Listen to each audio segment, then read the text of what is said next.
Is your mind truly fit, or is it just surviving? What if the key to unlocking your best self isn't in a self-help book like this one? You may know about the importance of exercise, but do you know the importance of 2 other simple strategies that will help you level up your mental health the quickest from today? Stick around so that you don't miss what those are.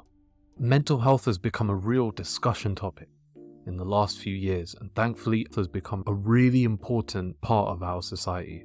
I like to think of it a little bit differently. You see, mental health suggests that something's wrong with us and that something needs to be fixed. So I've been using a different term called mental fitness. It's dynamic state, and what it means is that you're not trying to work on something to fix it. You're trying to work on something to keep it in a good condition. You can never fix your mental health. You can always improve it and keep it in good shape. Adaptable enough with whatever life throws at you. And it's a journey, not a destination. Think of when you've got an injury that threatens your physical health, let's say a broken leg. The aim for a doctor is to go ahead, fix that problem, treat the injury. But if we treat mental health like that, then we're ignoring all of the other parts of it. The fix is not as obvious as taking medication and seeing a therapist. It could be part of the process, but that's just one step. You see, mental trauma, mental injuries, they're more hidden. And so that's why I like to use fitness. When you go to the gym and you lift weights, you could go one day and then have a 2-week break and come back feeling weaker and lifting lighter. So that's why you consistently exercise, because you're never gonna get that perfect body shape. You're always looking to improve on it, and at your best, maintain it. Now let's get practical. If you've watched this far, now is your reward. You get to find out 3 game-changing strategies to become more mentally fit.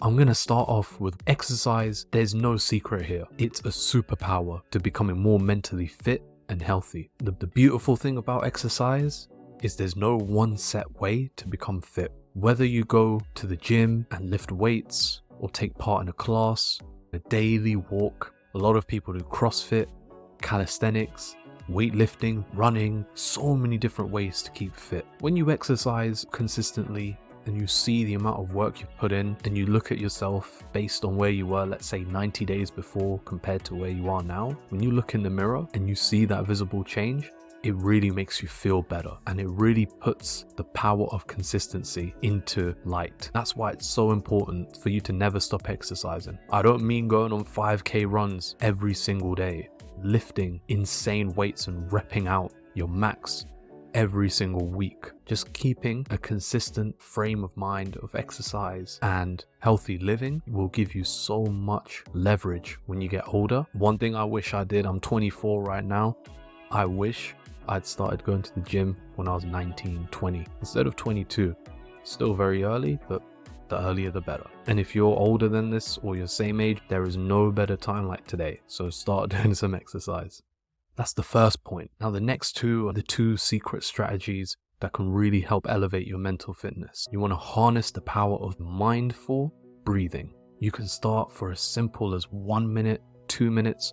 I know someone who wakes up at 7 a.m. and does an hour every single day before they start working. You don't need to go to that extreme. I do 2 minutes a day and I think it's brilliant for me. It's literally as simple as sitting in your seat somewhere comfortable, closing your eyes slowly and doing deep breaths from the bottom of your stomach and your diaphragm all the way up to your lungs and your chest, taking that big inhale and then breathing out through your mouth and letting all the stress and the negativity just flow away. Just repeat this 10 times or even follow a guided meditation. I use an app called Medita, completely free on the App Store or Google Play. Start with something as simple as that. We breathe thousands of times a day without even realizing it.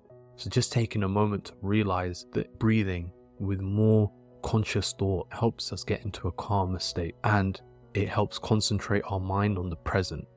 We can set goals into the future, but you can also look into the past and think about your mistakes. Dwelling on either of these things for too long doesn't get you anywhere. It's about bringing those together and focusing on what matters, which is what is in front of you right now, and being present. And mindful breathing is one step to get you there. I promise if you be consistent with it for 30 days, you'll see a big difference. The final strategy is just as simple as writing. It's Gratitude journaling. As simple as getting out a diary and writing down 3 things that you're grateful for today. Great thing about practicing gratitude journaling is you can appreciate and be grateful for the small things in your life. The house you're living in, the water you have in your house and available to you, fresh food that is just near your doorstep. Those are 3 small things I'm grateful for. What 3 things are you grateful for today? Write them down in a journal or a diary, or even just on a plain scrap piece of paper. You'll realize that you're going to ground yourself in reality, in the present. It forces you to put your worries and anxieties to one side, because we could have so many things on our mind: deadlines, bills, relationships, friendships. But when you ground yourself in what you're grateful for in this present moment, you're putting that to one side and appreciating what you've got right now. It tells you what really matters. I used to have hundreds of thoughts swimming around in my head. That's come down quite a bit.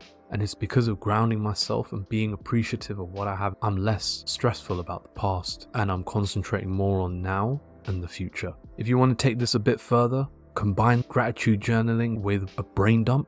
You've unlocked a magic switch to unloading your stresses and thoughts onto a page. Say you've written your 3 grateful things, but you still have so much on your mind. Just write it down. There's nothing like writing down your thoughts and getting everything out of your mind. Our brain is designed thinking of ideas, not for storing negative thoughts. By unloading that onto a piece of paper, you're essentially ripping apart that negative thought from your brain and onto a sheet of paper. Be honest, you don't want to walk around all day replaying an event over and over again, do you? I don't think so. You got to realize that mental fitness is your compass. Imagine a tomorrow where life throws its challenges at you, able to adapt and roll with the punches. You're self-aware enough that you can take a step back, think about your thoughts, where you are in life, and go from there. That's what the most successful people do. They assess where they are, take stock of it, think about how to move forward, and execute. Watch this video on how to start building a bulletproof mindset for 2024 and beyond.